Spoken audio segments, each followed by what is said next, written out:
မင်္ဂလာပါဒီနေ့မနေ့8နာရီလောက်မှာတော့ကလောမျိုးဟာဟိုတယ်ကနေပြီးတော့မှခီးစားတင်ထွက်ခွာလိုက်ပါတယ်ဒီနေ့ရဲ့ခီးစဉ်ကတော့ကလောကနေရေကန်အထိ trekking ရှောက်မယ်အဲ့ဒီကနေတတော်ကိုဖြတ်ပြီးတော့မှပလောင်ရွာကိုသွားမယ်နောက်ဆုံးမှာတော့မြင်းတိုက်ပူတာကနေပြီးတော့မှယထာစီးပြီးတော့ကလောကိုပြန်လာမယ်ဒီနေ့ဒါတဘာဝခီးစဉ်လေးဖြစ်ပါတယ်အခုတော့ဒီခီးကိုအတူတူလိုက်ပါကြအောင်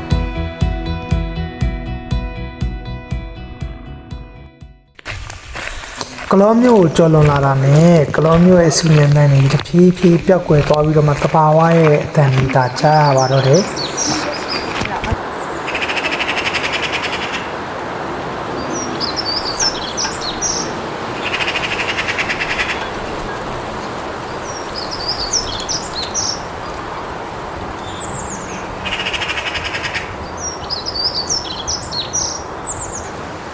ရေကန်ကိုတွားတဲ့ဒီလမ်းဟာ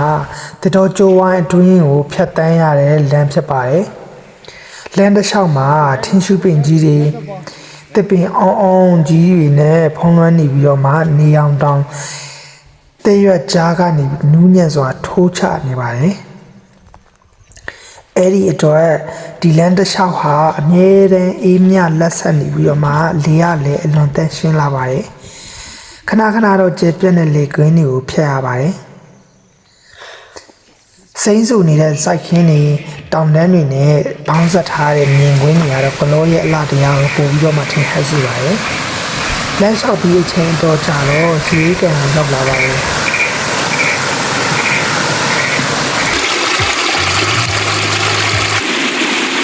ဒီကလည်းအဲ့ကိုရတယ်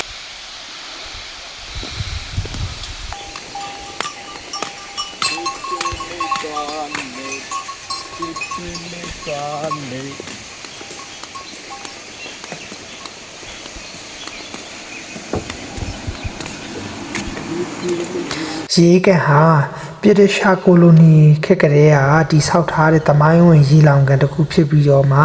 စနေအထိကလောမြို့ကိုတောက်တောင်းရေပေးဝေနေဆဲဖြစ်ပါတယ်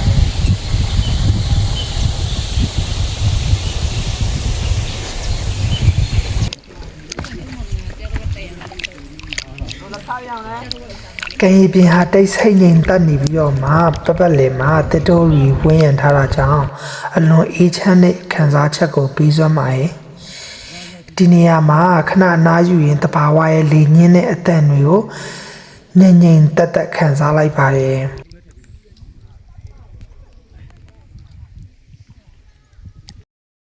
အနားယူပြီးနောက်တတော်လမ်းအတိုင်းဆက်လျှောက်လာခဲ့ပါရဲ့လမ်းတခြားမှာငှက်တန်နေလေတိုက်တန်နေပဲကြားရပြီးတဘာဝနဲ့တကယ်တမ်းနီးကပ်နေတယ်လို့မျိုးခံစားနေရပါတယ်မကြခင်မှာတော့ပလောင်တိုင်းရင်းသားရွာလေးကိုရောက်လာပါတယ်ဒီရွာကလူတွေဟာစိုက်ပျိုးရေးကိုအတိကလောက်ကင်ကြပြီးတော့မှလက်ဖက်နဲ့ဟင်းသီးဟင်းရွက်နဲ့အသီးနှံမျိုးမျိုးကိုစိုက်ပျိုးကြပါတယ်ခီးလမ်းမှာတွေးဆောင်ရတဲ့တောင်သူတွေရဲ့ရိုးသားပွင့်လင်းတဲ့အပြုံးတွေအလုတ်စူးစားနေတဲ့ဘဝပုံစံတွေကဒီခီးကိုပို့ပြီးတော့မှအတိတ်ပဲရှိစေပါတယ်။တောင်ဘဝဟာရိုးရှင်းပေမဲ့လည်းတဘာဝနဲ့အတူဟန်ချက်ညီညီနေထိုင်ကြတာကိုမြင်ရပါတယ်။ပလောင်ရွာကနေဆက်ပြီးတော့မှမြင်းတိုက်ပူတာကိုရောက်လာပါတယ်။ဒီနေ့ရဲ့ trekking ခီးကိုတော့အထူးခြားဆုံးနီးလန်းနဲ့ပဲအဆုံးသတ်မှာပါ။မြင်းတိုက်ပူတာကနေယထာစီးပြီးတော့မှကလောကိုပြန်ကြမှာဖြစ်ပါတယ်ယထာစတင်ထွက်ခွာတာနဲ့ပက်လင်မှာလာပါတဲ့တောင်တန်းတွေစိမ့်လန်းတဲ့လေကွင်းတွေတစ်တော်တွေနဲ့ရွာငယ်လေးတွေကိုတစ်ခုပြီးတစ်ခုဖြတ်ကျော်ရပါတယ်ယထာအလင်းမြန်မဟုတ်ဘဲနဲ့ဖြည်းဖြည်းချင်းသွားတဲ့အတွက်လမ်းတစ်လျှောက်မှာတဘာဝအလှကိုအေးအေးဆေးဆေးငေးကြည့်နိုင်ပါတယ်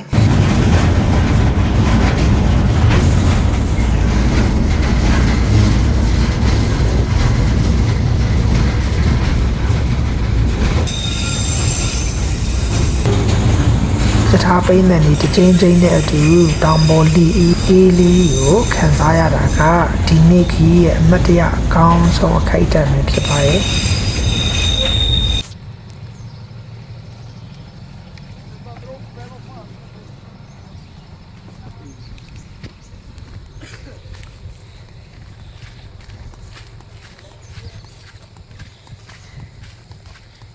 Now we go into the cave. We don't know what we're gonna see.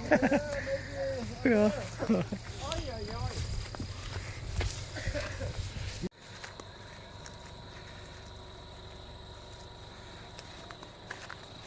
ဒီနေ့ခီးဟာကလောရဲ့တဘာဝအလားတရားသမိုင်းဝင်ရည်က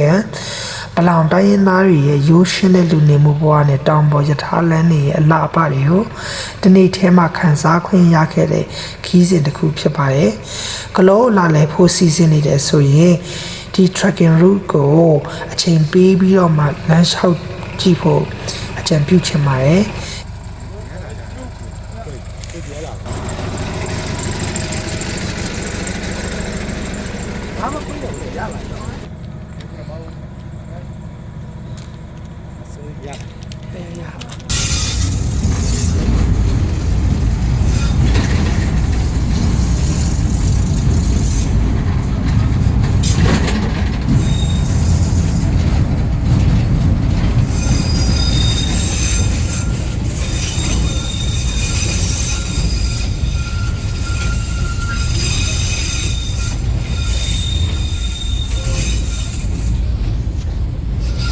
ဒီဗီဒီယိုသဘောကျတယ်ဆိုရင်ကျွန်တော်ရဲ့ page ကို like and subscribe လုပ်ပြီးဖို့အတွက်တောင်းဆိုချင်ပါတယ်နောက်ထပ်ကျွန်တော်တို့ဒီဒေတာရဲ့အလားပါတွေကိုအတူတူခီးဆက်နိုင်ဖို့အတွက်ကျွန်တော်ရဲ့ channel လေးကို subscribe လုပ်ထားပြီးဖို့မမေ့ပါနဲ့ကျေးဇူးအများကြီးတင်ပါတယ်နောက်ဗီဒီယိုမှာလည်းပြန်ဆုံတွေ့ကြမယ်နော်